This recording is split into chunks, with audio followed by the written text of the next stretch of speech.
In previous lecture we have discussed about the seepage theory, and we have done a lot of derivations to depict the seepage which is taking place through the porous media. And this is where I introduced the concept of flow nets. And the basic premise was that flow nets are required because most of the time in real life problems you will not be finding geometries which are very linear, which are well defined, or the material properties which are homogeneous isotropic. And hence in the form of flow net I can do mathematical manipulation to depict all these natural situations which are forcing geotechnical engineers to resort for mathematical modeling.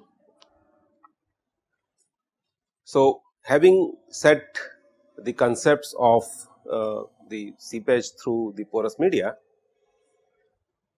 it will be a good idea to talk about the problems which are contemporary and where all this knowledge is required. So, in today's discussion mostly I will be concentrating on various studies, case studies you may say, various problems which professionals are facing. And this is what I term as the applications of seepage theory. Now, in most of the real life problems,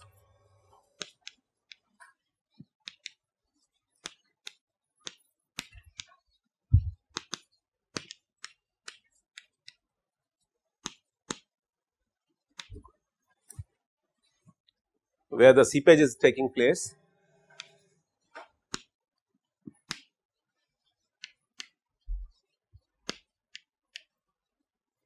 through the porous media,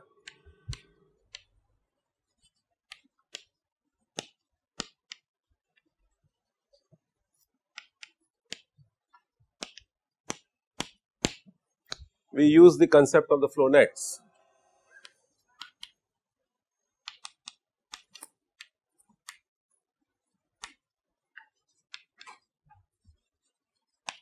And some of these examples would be, let us say example problem number 1 or the situation number 1. I want to do deep excavations.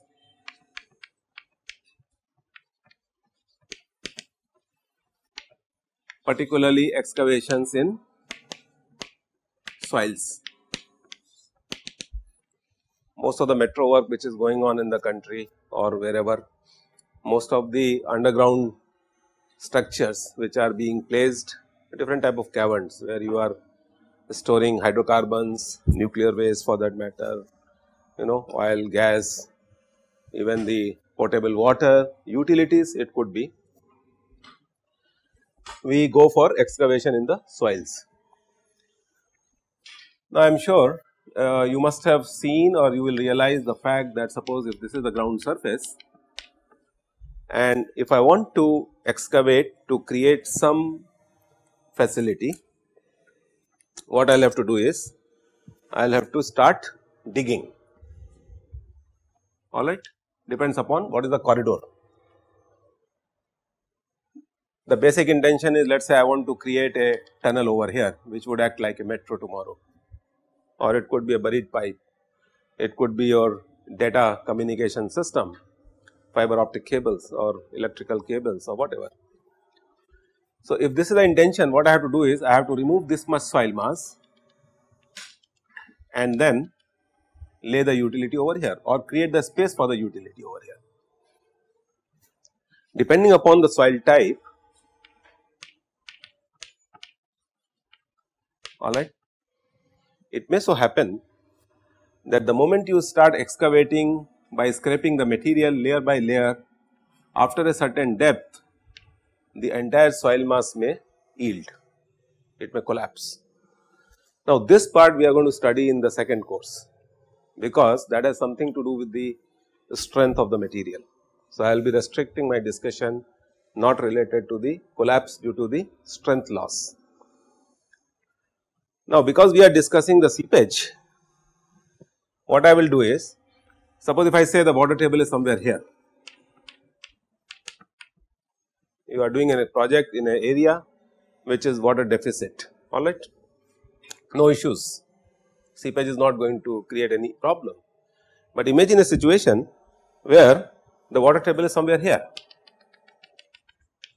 So, most of the basements in city like Bombay, you go to different shopping malls, you go to the airports where most of the particularly modern day medical institutions like hospitals, where most of the therapy is being done underground, alright. The beautiful example is Asian Heart, where the 3-4 stories are going to be underground and it is very close to the beaches, Juhu beach particularly. So, the water tables are going to be very high, alright. Now, the question is how I am going to solve this problem by using the concept of seepage theory.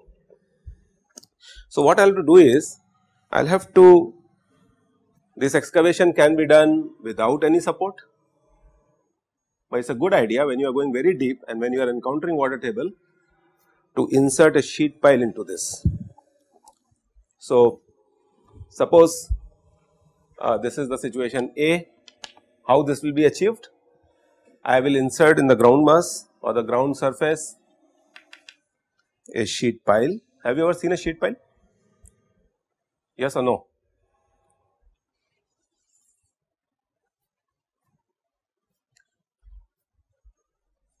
So, these are made up of steel, very stiff steel. There will be a cutting edge at the bottom and these are 2D elements like this, made up of very high stiffness steel. So, what we do normally is of certain size and shapes and the geometry depending upon your requirement. So, what I will do is this element of steel I will tamp from the top so that it goes inside. Excessive deep depths can also be achieved by welding the 2-3 elements. Normally these elements are 10 meter long, 5 meter long depending upon your requirement. So, this is what is inserted over here. This could be made up of steel, this could be made up of any composite, this could be made up of even concrete also depending upon your requirements, fine. So, another couple of this would I will be inserting over here. So, this is the sheet pile system. Now, I hope you can understand, once I have retained the soil mass, I can start excavating this layer by layer and I can achieve a certain required depth. Is this part clear? So, this is the excavation by employing sheet piles. If you are interested much in knowing the how the insertion is done, you are free to watch videos. There are many countries including India who have become pioneer in inserting the sheet piles and utilizing them. So, ultimately I have created the space, I hope you can realize this, alright, and I can do whatever I want to do. Now, this type of situation we will solve today under seepage only. We will try to see how the seepage is going to get affected here. So, this is the first situation which I will be dealing with. The second situation could be when we talk about earthen dams.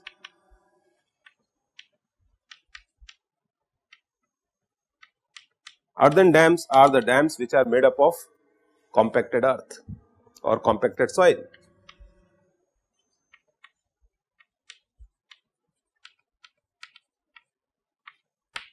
So, you know how to compact the soil at a given gamma D and W and saturation and so on, that knowledge is used.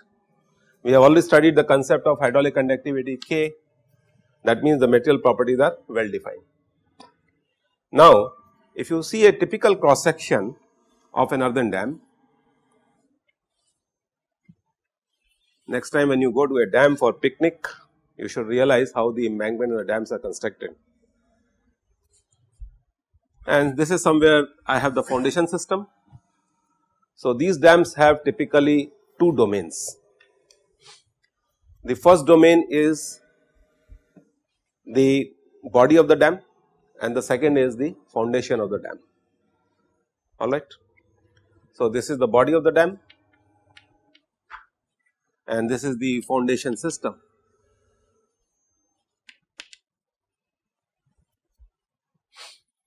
Now, depending upon the situation, I can create from here this two situations. One is the confined flow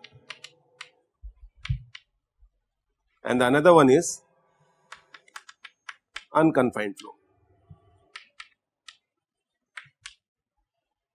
Remember, we have already done the analysis of the wells in confined aquifer and unconfined aquifer, alright. So, stop writing for a minute and just understand the basics, so everything will be clear forever. The whole idea of creating this embankment is I want to store water. One of the applications could be, when I am storing water, this side is known as upstream side and this side is known as downstream side.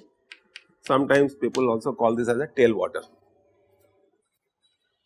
If the cross section of the embankment or the dam is homogeneous, alright, this falls under the category of homogeneous cross section.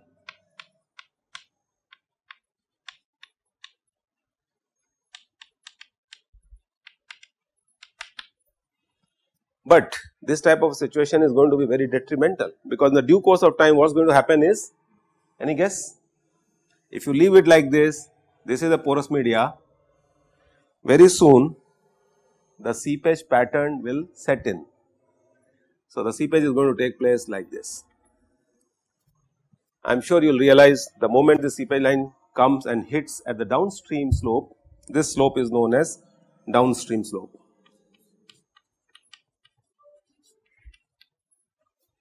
And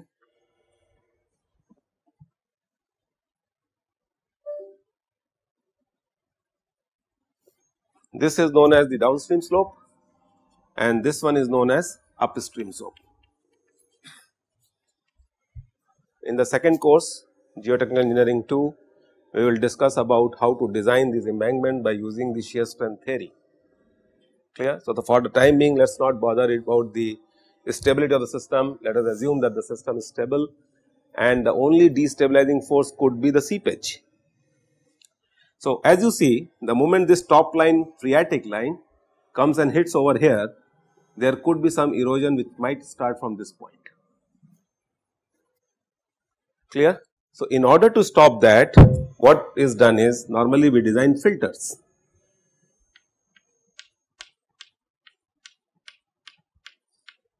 I do not know whether you have seen this or not. Next time whenever you get a chance to visit to a dam, please go and check this out. The moment you have inserted filters, this becomes inhomogeneous section.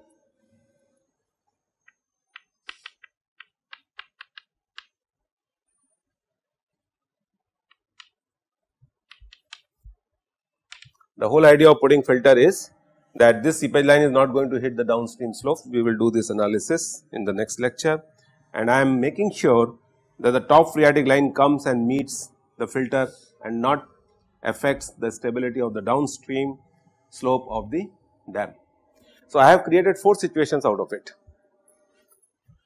Starting from earthen dam, we know the compaction state. First thing we have done is, we have defined the domain of seepage, that is the body of the dam as well as the foundation system. Clear? The moment I replace the body of the dam with, let us say, RCC, concrete dam, seepage is not going to take place through concrete, and hence the seepage is going to take place only through the foundation system. Clear? In that case, what I have done is, I have restricted the domain of seepage. So, confined flow is one of the examples of, let us say, RCC dam body. So, what I have done? I have confined the flow to occur only through the foundation, which happens to be a porous media. As compared to the foundation soil, the RCC is much impervious. So, I have created a confined flow. As far as normal earthen dam is concerned, the top phreatic line depends upon the head at the upstream side and at the head at the downstream side. So, it will fluctuate and hence the system becomes unconfined. Fine. We will do this type of analysis in today's lecture. Another interesting situation could be, suppose if I want to create land, because land creation is the fashion of the day and this is what gives you money, is it not? Everybody is trying to create land, new cities are being developed. So, suppose there is a situation like this is the offshore environment. So, water table is in the form of, let us say, mean sea level, and what I want to do is, I am a multimillionaire and I want to see every day morning sunrise and sunset, you know, from the Arabian Sea. It's my wish, money is not an issue, and I have the land. So, what I want to do is, I want to create a system of my recreation which is going to be somewhere here like this, let us say, and this whole building is going to be on the top of this. Do you realize what we have done? We have created land in a domain where there was no land. Now, this is where we will be studying the concept of bulkheads.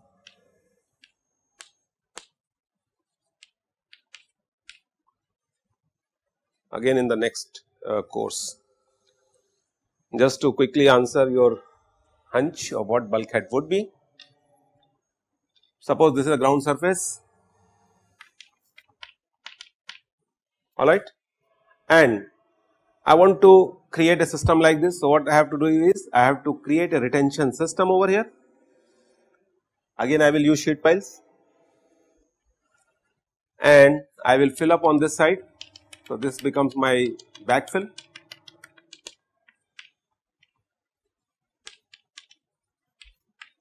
and this becomes my pad on which I can create something, and this is the offshore environment. Is this okay? This part is clear? Now, this is a man-made system where you have to compact the soil at a given density, moisture content and other stability issues you have to take into account. This problem can be converted into another interesting problem which will be solved mathematically again in the next course. So, say this is the situation number A, situation number B. What comes to your mind? Opposite of this situation, whether rather than piling up something on the ground surface, I will like to excavate, alright. So, of course, this type of situation I have discussed, but another way could be, I would like to create a space rather than filling, because this is going to be a complicated process, alright. It is not going to be so easy, particularly when you analyze the situation for earthquake and other things. What I will do is, I will like to excavate this whole system in such a manner that I might create a facility like this. So, this becomes man-made ground surface after excavation, and this is your natural ground surface.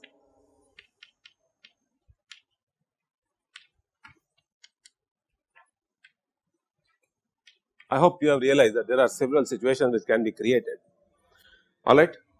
So, these situations are the order of the day, because depending upon your client, you would like to give them a solution where these type of things can be done. Another interesting problem which I am doing in Rajasthan deserts, is very difficult to retain the dunes, is it not? So, suppose if you want to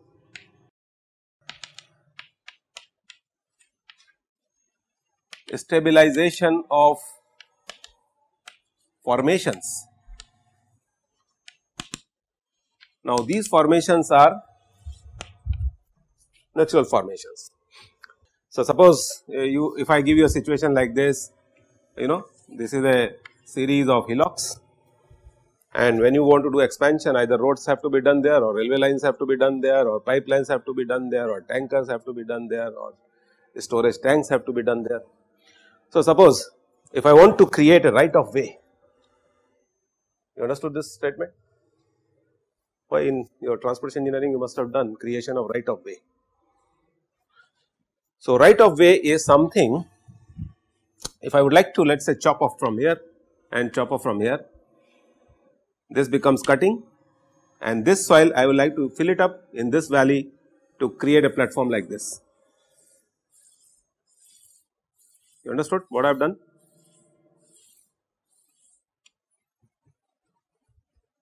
Is this okay? I have cut down the slopes.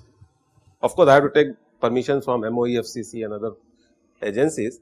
So, after cutting this material, what I have done is I have filled it up over here to create a pad as if the ground was level. So, most of the construction which is going on in the hilly regions nowadays, most of the ropeways are being done for connecting different cities, strategic importance projects and so on. Once you have done this, look at this. What you have done over here is, again you are going to create a situation where the water table might interact with your sheet piles or the retention units which you have created. So, these are the retention systems, and I have created the right of way, and on this I can create a railway track, and that is it. Is this okay? So, I am sure you must be realizing that now we have started talking about the applications of the geotechnical engineering, and this is the design, this is the analysis, this is the conceptual thinking. And when you go and see some of the places where there was no civilization, no rehabilitation, say few years back, you appreciate the architects, is it not? So, architects give you the philosophy of design, but who executes it? Geotechnical guys, because I am sure this is all I have discussed about is the creation of land, fine. And most of the time in all these situations we are dealing with the soils which are in a state of compaction. Is this part clear? So, what I am going to do now is I will take a few situations and I will analyze them for seepage forces, pore pressures, the type of hydraulic gradients, exit hydraulic gradients and what not. Where would you like seepage to get collected, upstream or downstream? If I put a filter over here, what is going to happen? I can't retain anything in the dam body. So, normally please come out of the wrong concepts, filters are never done on the upstream side, but if your notion of filters is ripraps, so he has added one more concept to the list, design of ripraps. So, suppose if I have to discuss about the fifth structure would be design of aprons.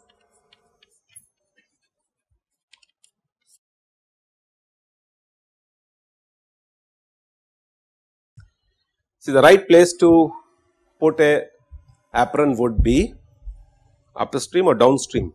What I can do is to stabilize this whole thing, I can put some tetrapod here, the way you must have seen them on Marine Drive, alright. But it is very difficult to do this because this has to be done before the dam was constructed first of all. Second thing is it's going to be expensive. Third thing is it's not going to be practical. So, what we do normally is we design a apron over here. What this apron does, we have already talked about the I critical thing in the previous lecture, if you remember. We have proved that because of the seepage which is going to take place through the foundation system, there would be an exit gradient I critical, and this we have defined as G minus 1 over 1 plus E. So, in order to negotiate the effect of I critical so that the downstream does not get eroded, why this Metha Patkar and other people they are protesting for creation of the dam? Did you ever question this technically? This is the answer. So, the entire dam, once you create the dam and once you charge it with water, what is going to happen? The downstream side of the land is going to get eroded in the due course of time. That is the main issue, clear.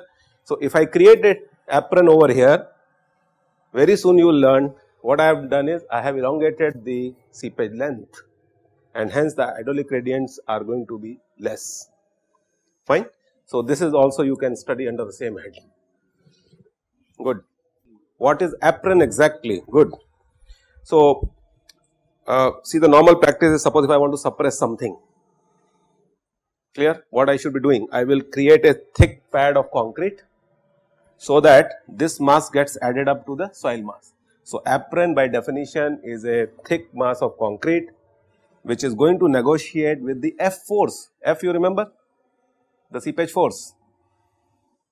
We have analyzed that. So, F is acting in this direction, seepage force. So, by creating this apron, what I am doing? I am putting WA apron, which is going to be greater than F. The moment I have done this, I am safe. Is this part clear mathematically? Now you design the system. It is not very difficult. So, I know the density of the concrete, unit weight. I know how much depth I have to design this, clear, and I can negotiate this. So, what you have asked is a very interesting question in terms of when you design most of the rafts. So, the sixth example would be design of rafts. You know, at most of the industrial premises, because of the high water pressure, the rafts have cracked, and what a loss to the property. You created a basement, clear, and what happened? Suppose if I create a basement for a building, okay. So, this is the ground surface and this much space I created for car parking. Now, what I have done is, if I leave this raft unattended or if I do not do the raft properly, what is going to happen? The same situation will get developed over here. This is somewhere you have impervious boundary, somewhere here you have water table, and the seepage sets in. We are going to solve this case today, and if this system is not strong enough to resist the seepage force, what is going to happen? This whole thing will crack, and the moment it cracks, the underground storage which you created is of no use. Got it? This is happening in most of the projects in the country right now. Crores of rupees are lost because of defunct properties. 3-4 cases I am doing right now where this is the main problem. Now, how to design this system and all is a different course. If you ask me in the second course, we will discuss in details, alright. But a good answer would be anchor them, staple them, you know, you can staple them. So, derive anchors and grout them.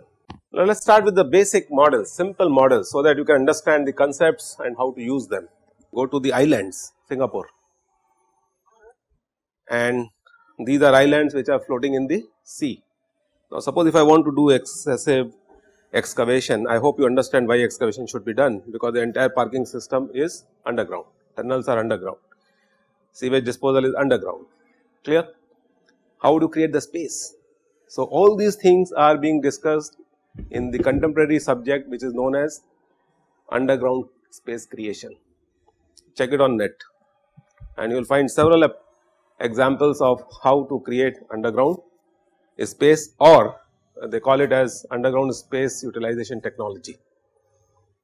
The cities are going to be buried, that is the future of the cities. The entire cities will be done beneath the ground. The cost of air conditioning, where is the electricity? So, go to Japan, Korea, Singapore, most of the part, Italy, beautiful example, France, Germany. Rather than negotiating minus 40 degree and centrally air conditioning the rooms or houses and the facilities, what I should be doing? Do everything underground. I can save energy. Only thing is you have to master the concepts of materials, rocks, soils, groundwater, that is it, that is easy, that is a subject. Environment is heuristic. So, this is the simplest possible example of what we have been discussing. There is a sheet pile. I think you understand what sheet piles are. I have discussed in the lecture just now. This sheet pile is serving two purposes. Can you tell me what? Have a close look at this. Now, from this point onwards, as a consultant, you have a tendency to change the whole scope of the project and save the cost and negotiate the cost. Look at something specific is being done. What is your observation? Look at the sheet pile only right now. So, I am utilizing sheet piles in two ways. First of all, I am utilizing sheet pile to store water or fluids or hydrocarbons or some chemicals. You got this point? So, rather than creating a tank, I will simply insert a sheet pile and I can store things. Rather than creating a dam here, you must have seen 100-meter base, 50-meter high, from where you will bring soil nowadays to create an embankment. Clear? So, this is how the conventional geomechanics is getting transformed to latest solutions. What I need is, I need very high strength sheet pile, that is it. So, whatever my embankment was doing in terms of retention of water, I can achieve it by simply inserting an element up to a certain depth, fine. So, this sheet pile, the moment it is inserted, it is holding a certain water column. I used the word bulkhead some time back. This is the bulk, clear? Any fluid, any mass which is being stored above the ground surface becomes a bulk.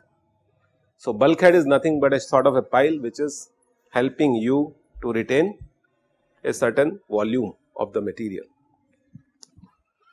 So, ultimately I can store water up to this height. There is a downstream side, because the moment you have inserted this, you have created a hydraulic gradient. Until now we have been solving simple problems of soil mass packed in the tube and then connected to two reservoirs, clear? Now, what has happened? If you dig it today, in the due course of time, the seepage regime will develop over here, and then the height of the water column on the downstream side will stabilize. Now, this is the state when steady state seepage has already stabilized through the foundation of the sheet pile system. Yes, okay. Now, that would depend upon the porosity of the media, hydraulic conductivity of the media, type of the soil, type of the boundary conditions, clear, and the type of the inclusion which you have inserted over here. So, answering your question number 1, you asked about this drainage system and so on, where should I put filters and all. Now, let us study this problem like this. Few concepts first before we start doing the analysis. So, this is the ground surface, and by retaining this water, this is the sheet pile of certain thickness, certain modulus of, what do we call it, E into I, stiffness modulus.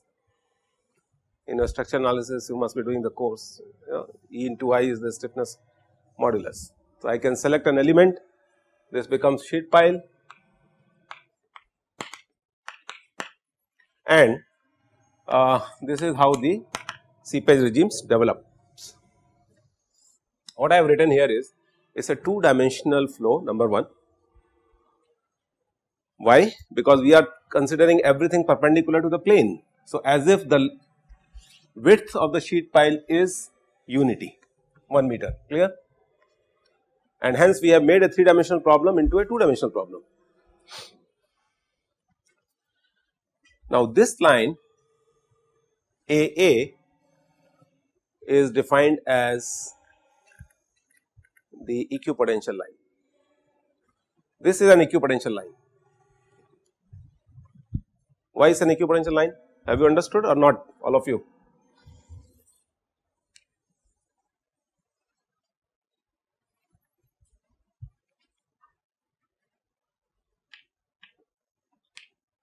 So, AB happens to be equipotential line. Is this part clear? Any doubts about it? There is no harm in clearing the doubts right now rather than getting trapped later on. Why? At each of these points, what is the total head? No, height of the water column, clear? Yes. So, put simple concepts, your datum could be somewhere. Normally what we do is we fix datum over here, alright, at the bottommost part of the seepage system. It is nothing but similar to this system. You remember we have solved these problems, where this is connected to the upstream and this whole thing is connected to a reservoir. It is something of this sort. This porous media is nothing but this porous media. On one side it is connected to this head, another side is connected to this head, that is it, as simple as that. So, at each and every point here, the total head is H. I will define this as H1, height of water column. At the downstream side, this is H2. What causes flow to occur? Delta H. What is delta H? H1 minus H2. Clear? This I am defining as H. Is this point clear? Put piezometer at any of these points, the height of the water column is this. Clear? Piezometric head. So, this becomes one equipotential. Where is the another equipotential in this figure? Sorry? You are right, CD. So, this is D and this is C. So, CD also happens to be an equipotential line. Have you understood this? So, this is also an equipotential line. What abnormality you are seeing? If this sheet pile was not there, would the equipotential lines would have existed? No. Why? If I remove this sheet pile, this head is going to be same as this head. So, that whole thing is going to be a equipotential line. But by inserting a sheet pile, what I have achieved? If you can answer this question, you are a genius. Good. In what way? So, this becomes a point of singularity, correct? Because just on the left hand side and right hand side, and I have been repeatedly saying the thickness of the sheet pile is extremely small, 1 inch, 2 inch maximum, alright. So, you are correct. So, what I have done, I have created a head. So, you have created a head is good thing for you or is something which you have to be careful about? Both, yes, you are right, very good. So, one thing is you have created a facility, you have created a reservoir, clear. Second thing is you are inviting problems for yourself. Why? Excellent, good. So, as far as your foundation system is concerned, you have created a problem. In earthen dam, this thing would not have occurred. So, because you create a big cross section over here and things will be taken care of. So, what is happening is, now suppose if I ask you a question, can you draw the flow lines for this situation? So, first thing we have fixed is equipotential lines, clear. Now, the flow lines are going to be perpendicular to the equipotential lines in the porous media. Where is the first flow line? Identify the first flow line.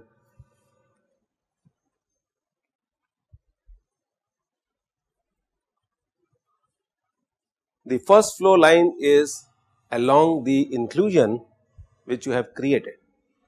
We call this as a creep flow. That means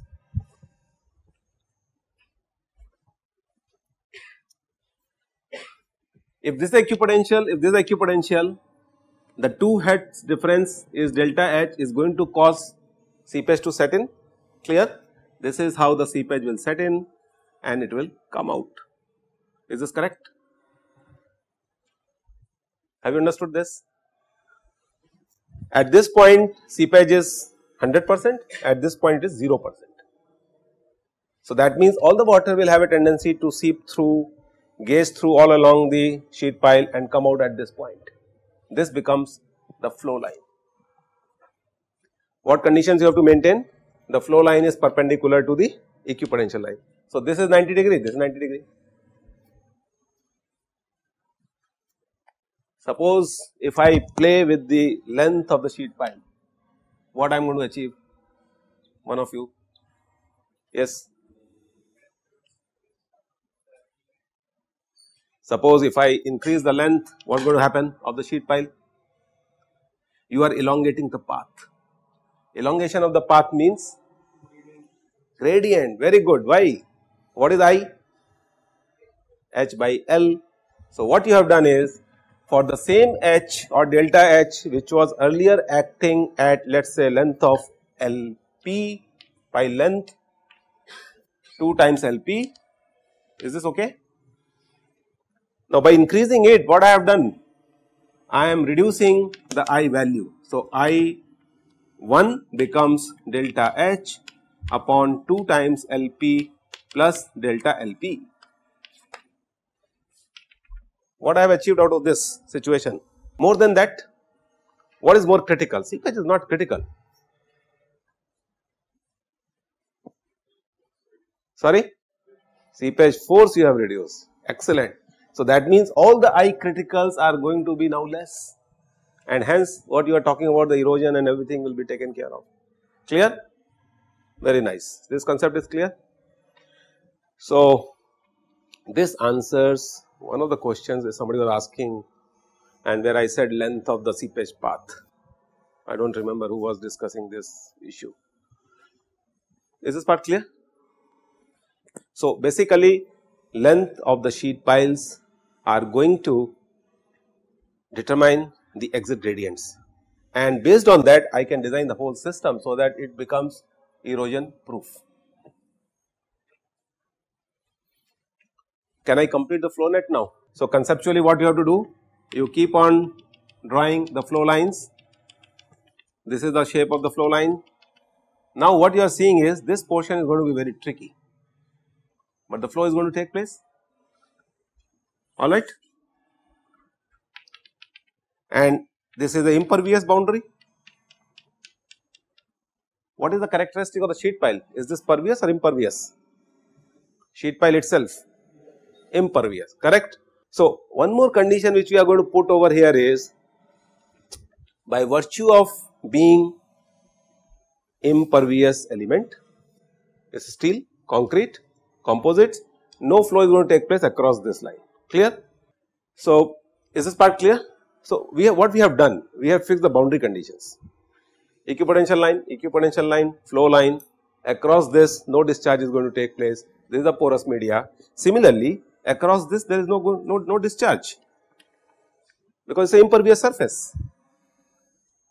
Now if there is no discharge across this line, this is also going to be a flow line.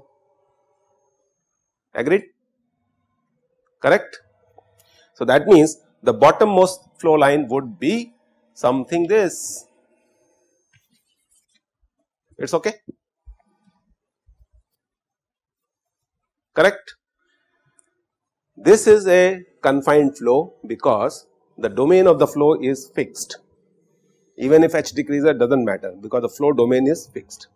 Unconfined situation we will discuss later on. See, normally what we do is, we have to plot these flow nets now. The flow nets are drawn, when we were students we used to be given a Teldeltas paper. Check it on net, what is the application of Teldeltas paper. Question which you are asking is related to how to establish the flow nets, correct, in short. So use this Teldeltas paper on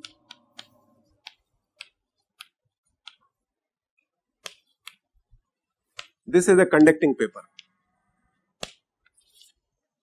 On one side there is a silver paint, on the second side it is resistant to electricity. The whole thing from geotechnical point of view, now I am going to transform to electrical analogy, because I have to answer your question. This is a conducting paper. What I have to do is, a real life problem like this I have to scale down, plot it on a piece of paper which is Teldeltas paper. Is there a way to create sheet pile on this paper? So you cut the paper here. By cutting, what you have done? There is no conduction, the same thing as this, clear. So the seepage has become equivalent to flow of current. This is the electrical analogy. The whole situation can be transformed to electrical analogy. Very good. So the moment you chop it, create a small slit on the paper of certain dimension. This is representing my sheet pile. How are you going to apply voltage? Oh, sorry, I answered my question. How are you going to create now the equipotentials? Good. So what you do is, on this paper you apply some silver paint and connect it to, let us say, 10 volt, and on this side you apply silver paint and let it be ground. So what I have done, I have created a 10 volt differential between the two. Now listen carefully, answer to your question. Either I should be doing, solution of del square phi equal to 0 and del square psi equal to 0, which we did yesterday in the classroom, and mathematically I can develop a flow net. What conditions you have to maintain? If you remember, delta S equal to delta N square, curvilinear square or a linear square, clear? And psi and phi are going to be perpendicular to each other. Got it? So either you do mathematically, you can solve these differential equations, is this okay? And you can plot the phi and psi domain, you get the flow net, clear? Easy way would be what engineers will be doing, this is what mathematicians will do.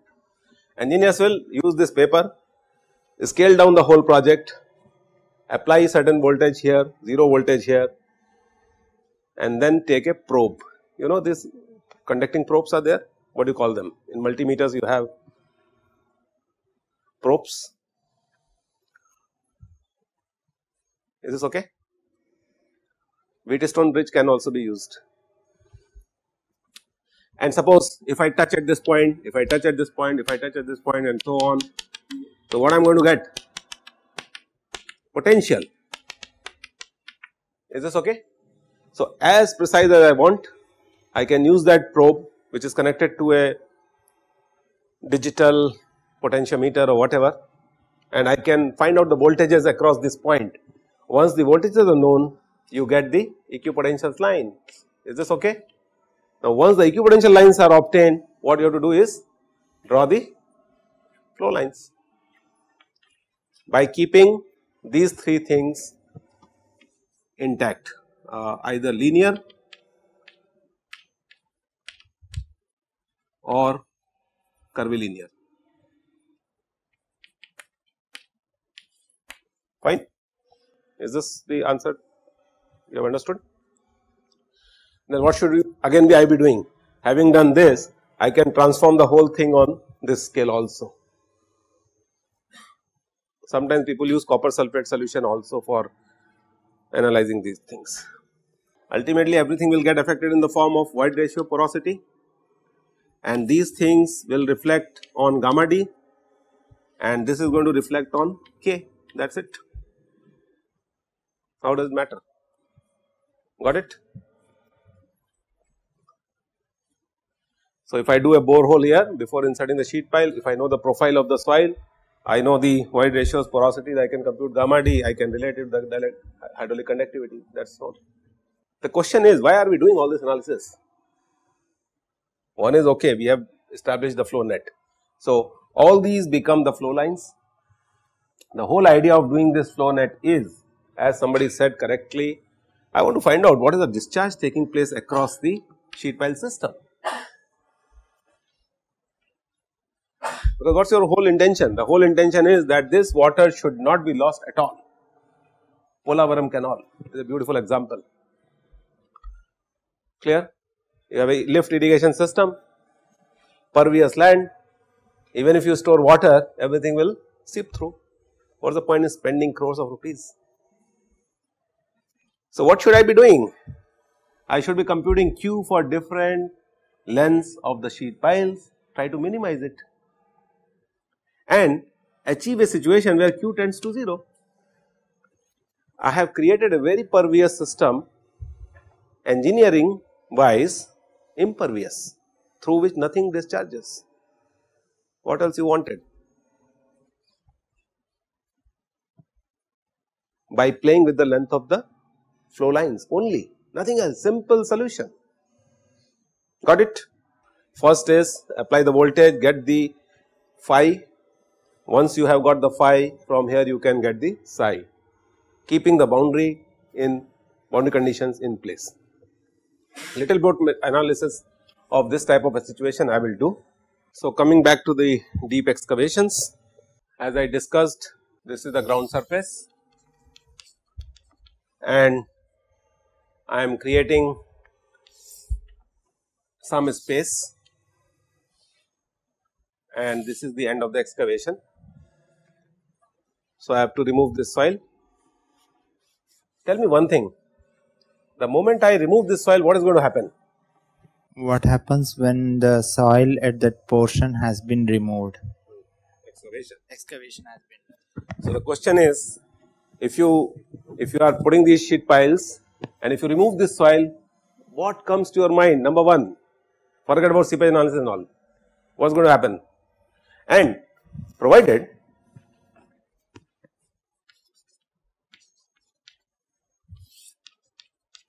yes, now this is an interesting case. So listen, the first flow line, it comes and this situation, I can convert it to this equation also. Which one is more critical? Suppose if I say that the water is getting accumulated in the pit. So I have removed the cover overburden. How much I have removed? Gamma of the soil multiplied by excavation x. This much stress has, this much has been distressed. You understand the word distressed? By excavation, this much block has been removed. So at this point, gamma into x is the distress which has been applied. I have been telling you repeatedly, if I don't put a raft over here, what's going to happen? The raft will get uplifted. That means the moment this line comes and hits over here, what's going to happen? You are doing excavation, but the whole water starts coming in from the pit.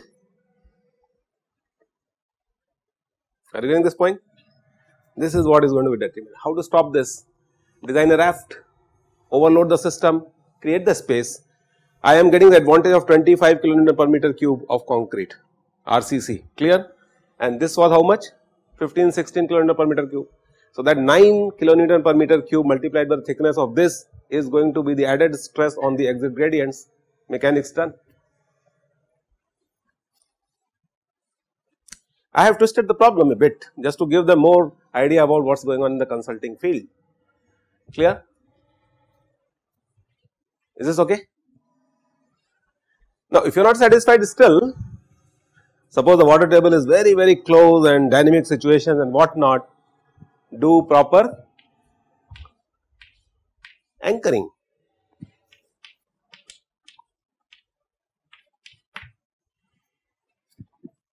What anchors are going to do? They are going to hold the raft always, and this much of the pressure is going to get added up to the weight of the system, because 9 kilonewton per meter cube multiplied with the x is not going to compensate for 25 into x value, sorry 16 times x value. So in order to keep this holding, I can put anchors also, but anchors are not going to be helpful as far as the sheet pile, sorry, seepage is concerned. So if you might have noticed, what I did is I started with this situation and slightly less than this. Now I would say if both sides are same as far as the hydraulic head is concerned, what's going to happen? This becomes the line of symmetry. Clear? Okay. So what's happening over here is the same thing is happening over here. So up to this portion, this side will contribute, up to this portion, this side will contribute, and hence your flow nets are done. Is this okay? This is what you are asking? If the difference exists, then difference in water level exists between this and this. So suppose if I say this is HL and this is HR, yes. So what's going to happen? Unsteady state. Clear? So this system will keep on equilibrating with each other like a dashpot. So the seepage will occur. If you are allowing seepage to take place through, it does not get affected. Clear? But if you are not allowing any seepage to take place through, the whole problem will get changed, because then this becomes a what? What type of boundary condition this would be now? Flow lines coming and hitting a plane, equipotential.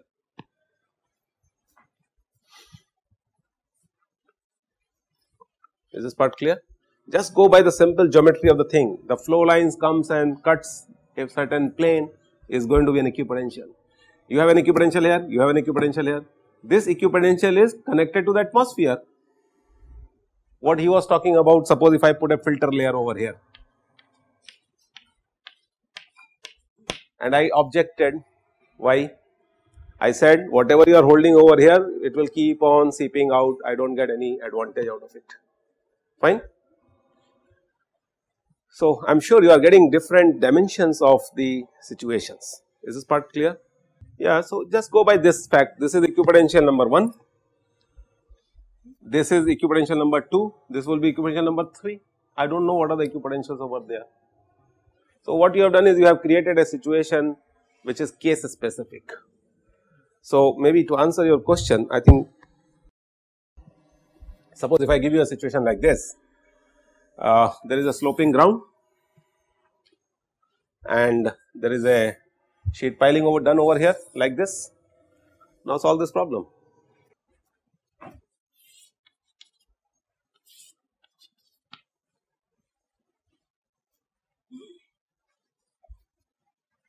You enjoyed this question?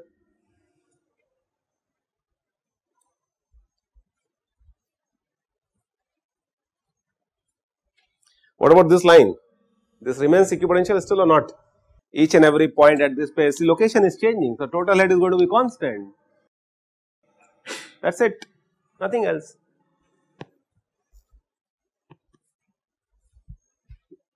The only difference between this situation and the earlier situation is this was horizontal. So, your elevation heads were nullified.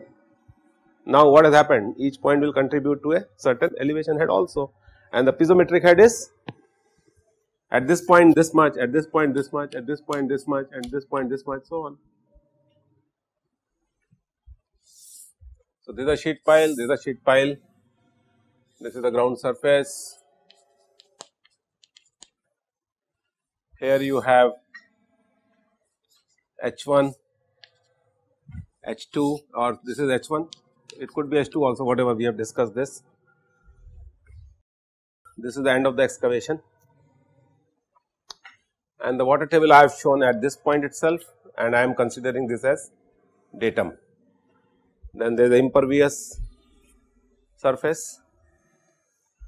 Having established the flow net by one of the methods, either numerically or by graphically using the Teledeltas paper, you can draw the flow nets and then start analyzing it. So, when you analyze, we have to count number of drops and number of flow lines. This is what we discussed in the last lecture, and I think I have introduced this concept that Q is equal to K into NF upon ND multiplied by H, where H is nothing but delta H.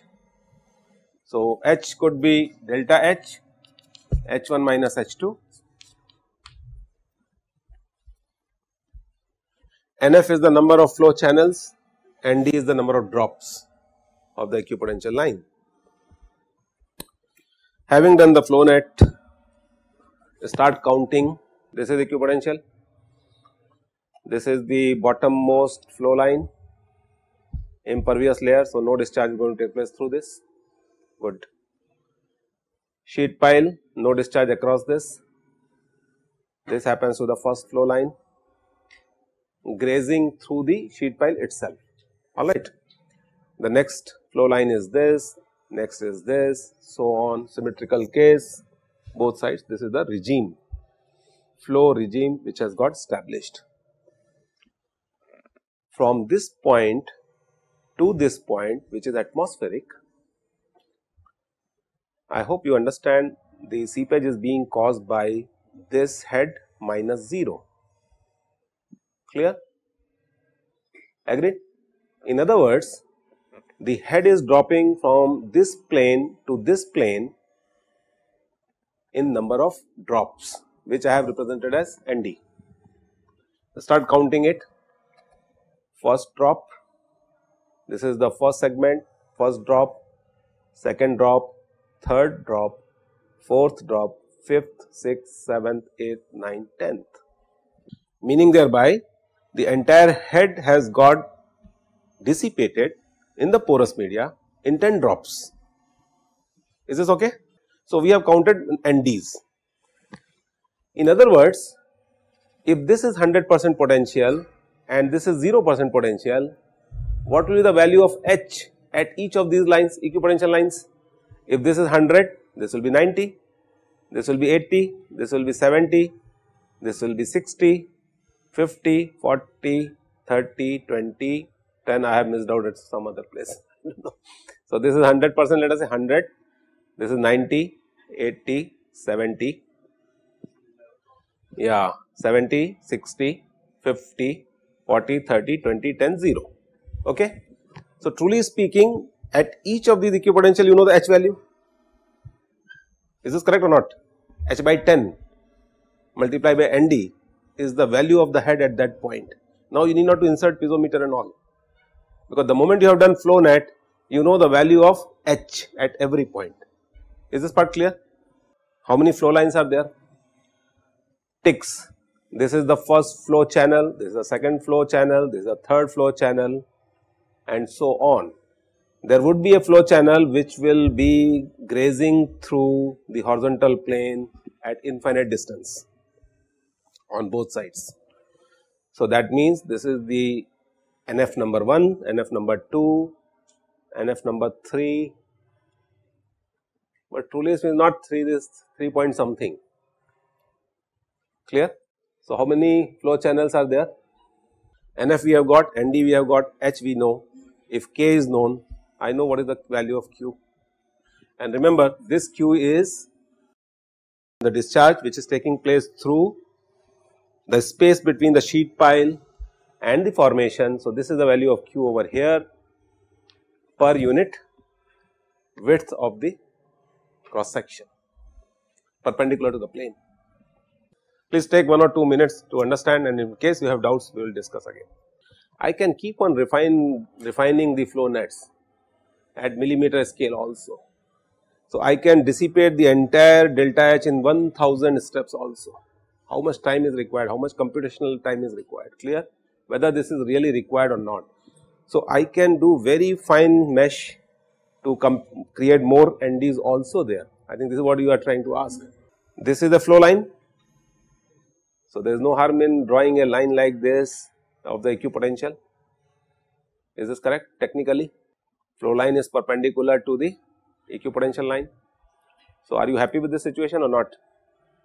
I had written something over here, del phi, del psi perpendicular to each other, and then boundary condition, what was that? I had written 2 more things. Sorry? Del S equal to del N, and either linear grids or non-linear squares, clear? So, what is your understanding? We should not. Why? Singularity point. This concept of singularity point you will enjoy, I am sure, in structure analysis also. So, what we are trying to discuss over here is, say this is a sheet pile, this is the flow line, and then you want to draw an equipotential over here. I said no harm, but look at this point. This point is acting as a flow line also, it is acting as an equipotential also. You are defying the phi perpendicular to psi concept. So, these points are known as singularity points, that means we do not consider them in analysis, but you can't defy them also because they exist.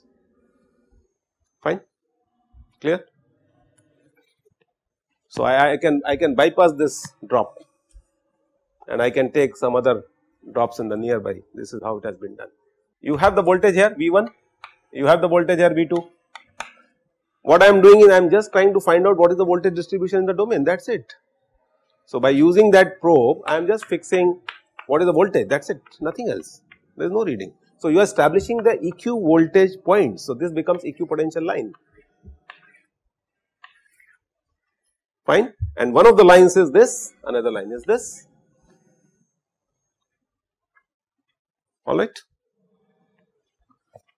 done. And the bottom portion, if it is impervious, all these equipotential lines will come and hit the flow line, because bottom is also a flow line we discussed.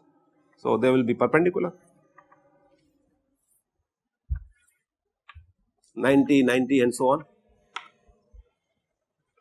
Once the equipotential lines have been fixed, what you can do is you start now plotting flow lines, maintaining the geometry of squareness. So, it depends upon the step for the voltage which you have chosen, because your delta S is equal to delta N. So, if you are going for very fine, your flow lines will become very fine, more number of channels. So, ultimately what we are discussing is, it's interesting that you are asking this question. If I say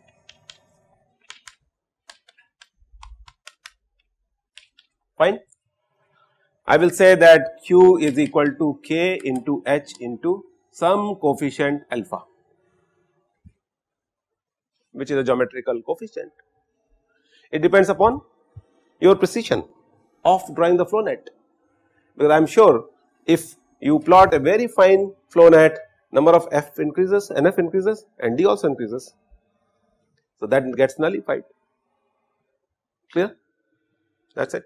So, I hope now this is clear to you. So, if it is 5, say it is 10, the more precision I go for, this becomes 10, this becomes 20.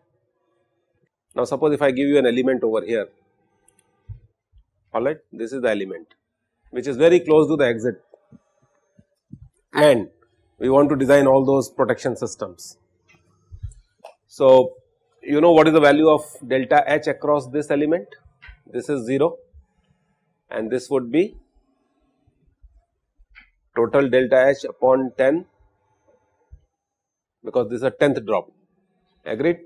So, this is 4.5, if the 4.5 is your 2 plus 2.5 is 4.5. So, starting from the datum, the total head is going to be 4.5 upon 10, and what is the length of the element? 0.9 meter.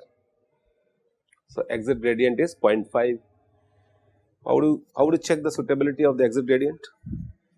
Suppose if I compute exit gradient as I critical, this will be equal to 0.5.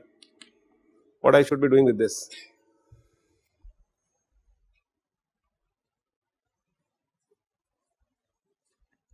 Now, this is equal to your G minus 1 over 1 plus E.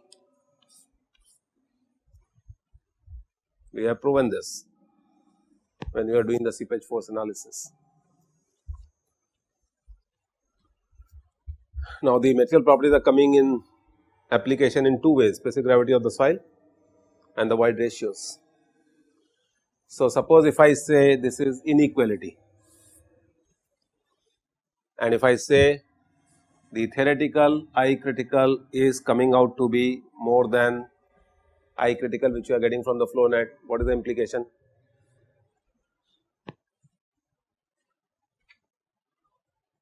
And suppose if I say that this is less than equal to, not equal to, less than this is 1 and greater than equal to is another case, what is the implication? So, just by using these signs I have changed the implication of the entire situation. The theoretical exit gradient is going to be more than the I critical which you are getting. Your sheet pile system is working absolutely all right. In this case, exit gradients are going to be much more than the theoretical one. It appears that the piping is going to take place. You must have done this piping.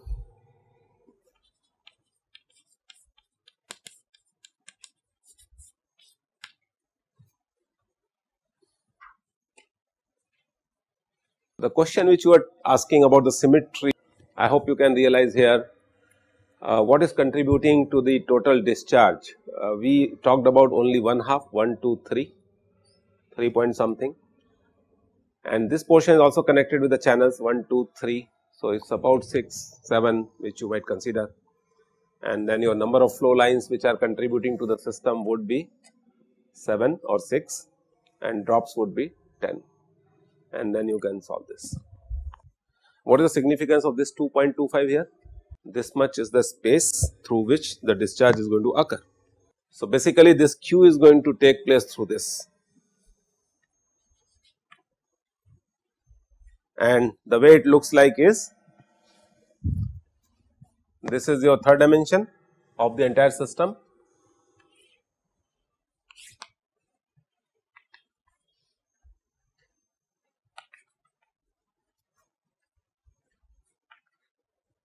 So, this is how the third dimension looks like.